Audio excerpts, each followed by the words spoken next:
Cardi B has released her first album after 7 years. We have talked about Cardi B in this album multiple times going into it because of the rollout, because of songs that she added on. We added it to our anticipated list some 4 years ago. So yeah, obviously we're here now. We got the album. And before I get into the album specifically, I know there's probably going to be some people who call us all sorts of haters and things like that. But I wanted to establish that we do not hate Cardi B here, but she's made some questionable decisions as it pertains to this rollout and some of the music that's on this album. If you came here because you're a Cardi B stan, you're going to hear some negative shit. You're just going to. Obviously, this thing is going to be compared to Invasion of Privacy. You waited this long to give us an album, and we had to sit with Invasion of Privacy. So if I'm going off of just music standpoint, this was not Invasion of Privacy. I feel like some of the lows in this album, some of the like lower energy tracks, the parts where she decided to get more vulnerable, did not compare anything to what we got on Invasion of Privacy. And then the highs of this album, the songs that I immediately were drawn to were Hello and Magnet. When I heard those songs, I was like, oh, we about to get something dope. But she never really capitalized on what she was feeding me with those first two songs. It was almost like an immediate decline from there. So to me, Hello got me hyped because I enjoyed the production on that song a lot. The beat was crazy. There's a few songs on here that's like that. I just didn't feel like the bars followed her. Same thing with Magnet. To me, it felt like at times, and I even said this to Josh, it's like, I want to see her dance without twerking. I want to make sure that she has rhythm, because it feels like she has trouble keeping up sometimes with the beat. I don't know, man. It doesn't feel like she's always flowing with the beat. It feels like she almost fights it sometimes, or she's trying to catch up to it. You know how white people be like a half step behind the beat sometimes. She not that far off, but it's just like it's a pacing thing, right? Like, slide on the bars, don't hit them, don't run into them. I can't confirm this, I can't verify this. This is not really something of substance, but it is a question that could be posed. Maybe she had reference tracks before, and she maybe didn't have reference tracks to sync up things on this one. Until somebody come out and snitch and be like, yeah, I sent the reference tracks, and we'll leave it at that. The only reason I bring that up is because what you gave me before would indicate that she did not have a reference track for that. Tracks 8, 9, and 10, Safe, Man of Your Word, What's Going On, I felt like I was getting gaslit the entire time. Listen, if you don't want to address your personal life in the song, that's cool. If you don't even want to, bring up certain wrongs that you might have done in the past in relation to how you're putting together this art, those are also personal decisions. Yeah. Am I supposed to delete out of my brain that Offset got on the internet and told the world that you slept around on him while you were 8 months pregnant? And then you did one of the boldest things of 2025 and got on the same platform, retweeted him, and said, and I did. And did. Am I supposed to forget all of that? But 3 separate times in this album, I heard her say, I could have cheated. I didn't cheat. All that cheating you did, I should have ran it back. And I did. Ma'am, I can count. Can you count? 9 months ago, what was Cardi B? Pregnant. What is she today? Pregnant. And I understand, sometimes people be estranged and shit. So when Offset was cheating, were y'all also single and estranged? Because see, now the whole situation get a whole lot more funky, right? If you didn't cheat, that mean that y'all was free to do what y'all want. In which case, why are we all up and down these tracks talking about the numerous women? But okay, so then that's got to work both ways, right? So when he's saying you was fucking some NFL baller while you was carrying my child, then that's the same thing, right? I feel like there's a bit of emotional manipulation going on with this album. She's definitely speaking to women who have experienced infidelity from their partners, consistent infidelity. She's definitely speaking to a crowd. Sure. But it's just kind of like Drake. There's no vulnerability. There's no honesty about it all. Right. one thing I heard her say about what she did wrong, I'm your wife. I should have noticed that you were hurt. Yikes. You shouldn't have jumped on some ding-a-ling while you had my baby in your stomach. Maybe that would have helped too. The fact that you are pregnant right now and nursing another man's newborn at the same... Maybe. What if it's Offset? No, stop it. But the fact that that's even a question is the entire problem here, right? That would be even crazier. You getting did dirty by Offset consistently, even if you was taking them back, is not on you. It's not on you. That he a grown ass man. He make his own decisions. If he wanted to fuck around, he found out, right? Cool. That's all well and good. But if you out here doing the same shit, at least woman up to that part of it. Sure. We can play the game of he did it more. We can play the game of he started it. We can play the game of he was more disrespectful about it. At least at first. At least at first. Right. But what we not gonna do is you try to delete my memory out my mind and be the victim. No. All of this shit is messy. And even by the fact that you putting all this shit on wax for your kids to hear one day is even messier. Right? They're going to be able to play both of y'all's albums side by side. All three of your kids going to be able to play both albums side by side. They're going to hear your emotional dad over here trying to move on. Why can't we just move on? Why I can't do my thing? Why you can't do your thing? Because I'm the drama. And then here on the other side, we got, I told you I was going to do it, didn't I? I love him more than I love you. I'm going to hold his meat while he pee. Yo, that line was insane. Like, I was like, wait, what? Listen, man, if not for me, then your children. You're going to have to be accountable to somebody. Sure. And if you expect the masses to lose their arithmetic skills, your children sure aren't. They're going to be able to count once they figure out how long it takes to make a goddamn baby. Well, especially the ones that are that baby. And so when they find out that two of their siblings are, less than a year apart, don't you think you're going to have some explaining to do?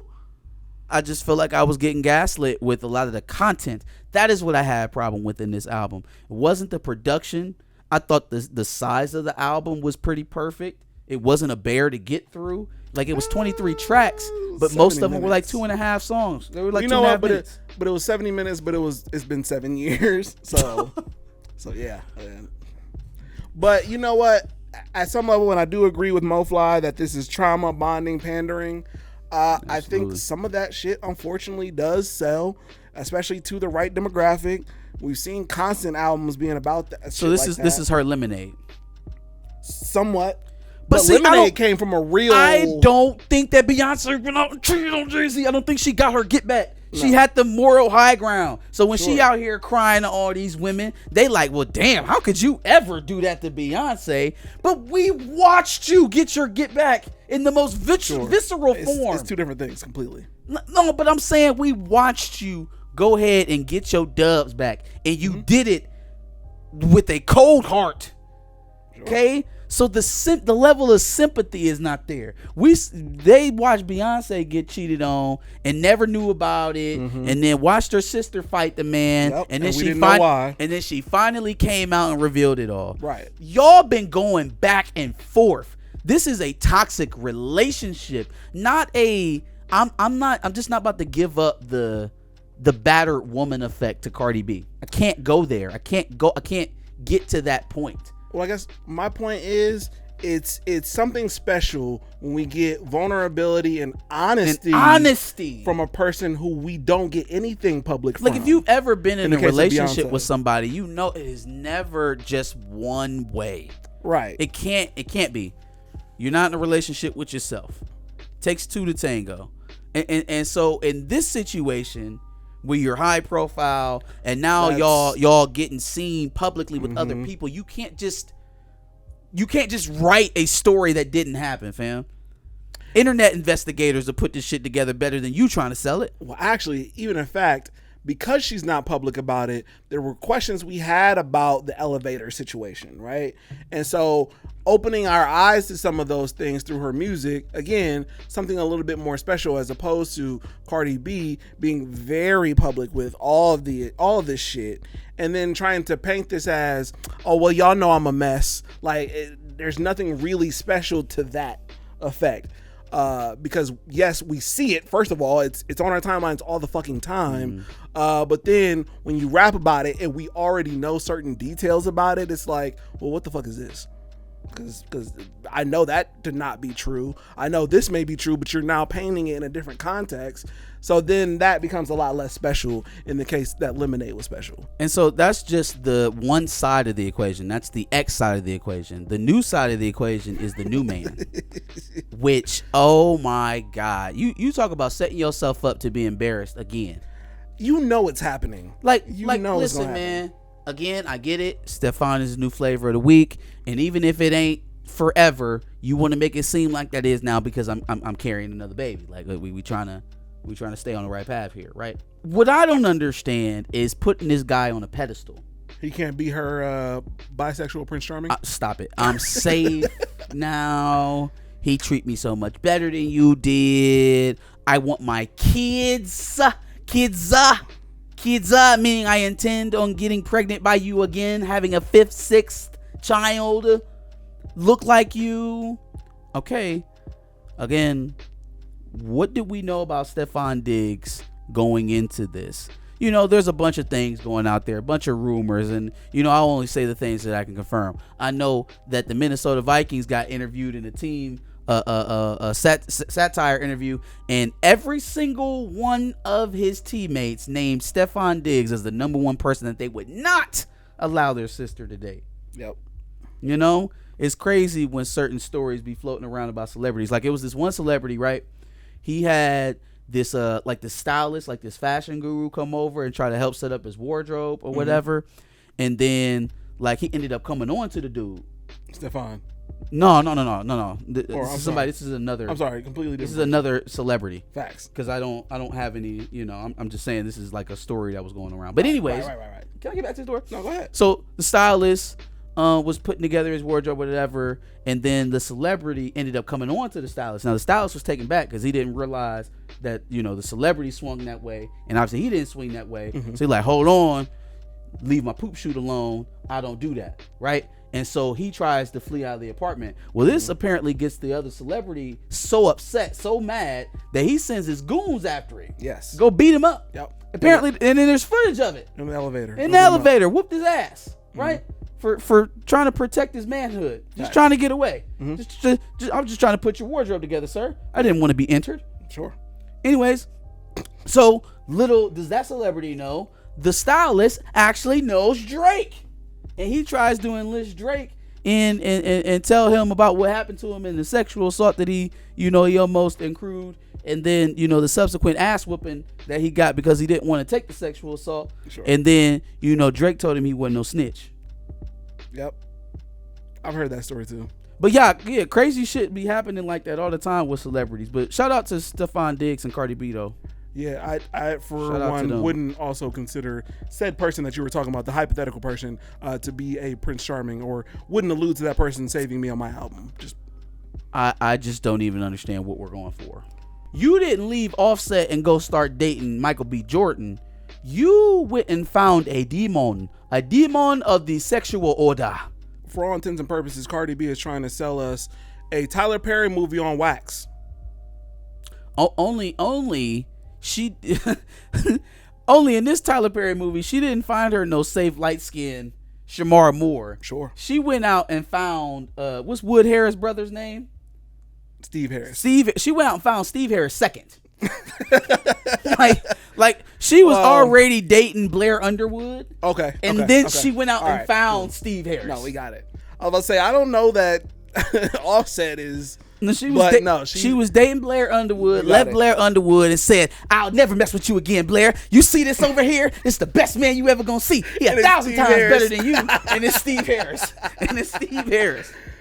Yo, and that for me is one of the biggest negative points, is that you just know that all the vulnerability that she gives and all the praise that she gives to Stefan Diggs is going to end up as egg in her face. This is the only thing I ask. If we're cheering her on, because I know it's still people that's cheering her on from the, she just having fun brigade, right? Like we just gonna ride it all the way until the wheels fall off.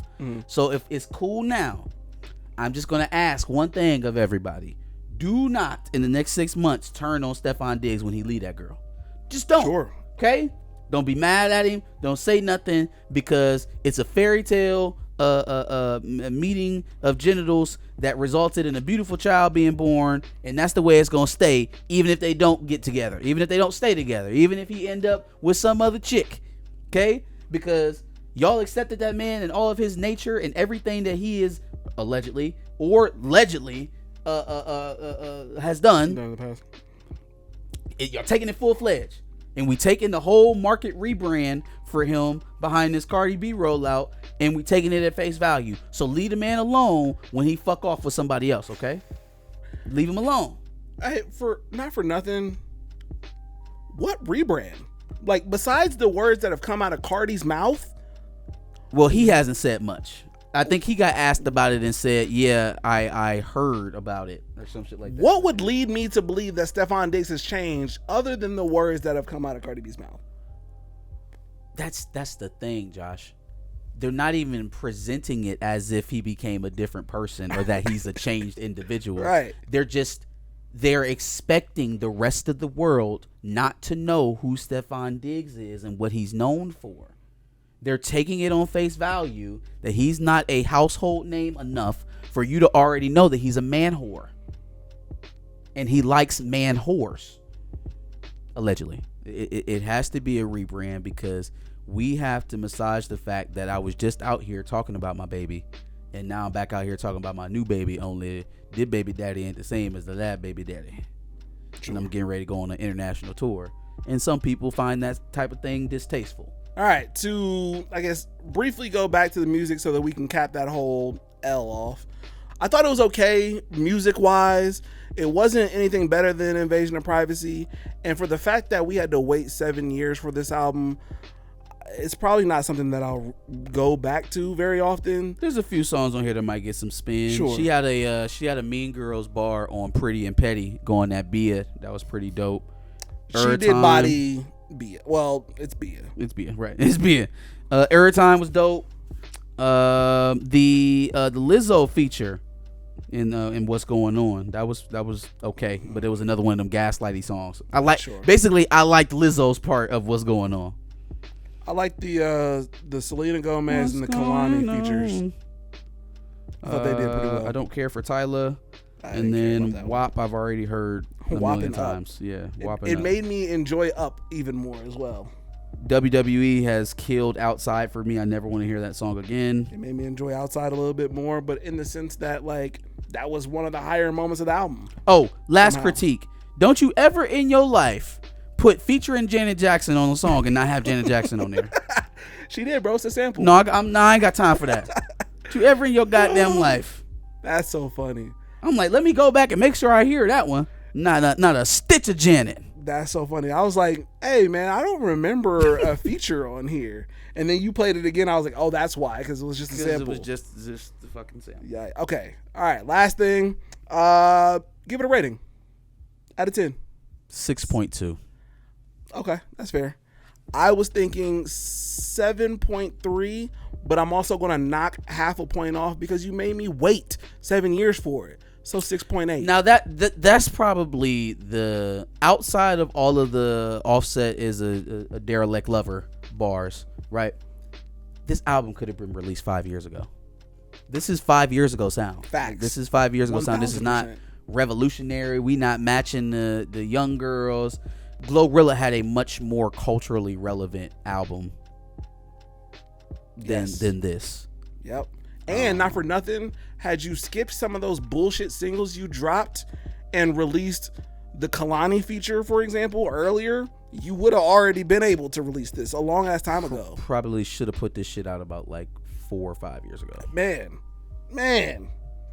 This would have easily been above a 7.5. 8 maybe if it was released. I don't know. That long ago. I can't go back in time. But I know that there was nothing about the sound of this album that made it have to come out in 2025. For sure. I would hope that there's nothing that you or the label waited on that came out of this situation. I would just hope.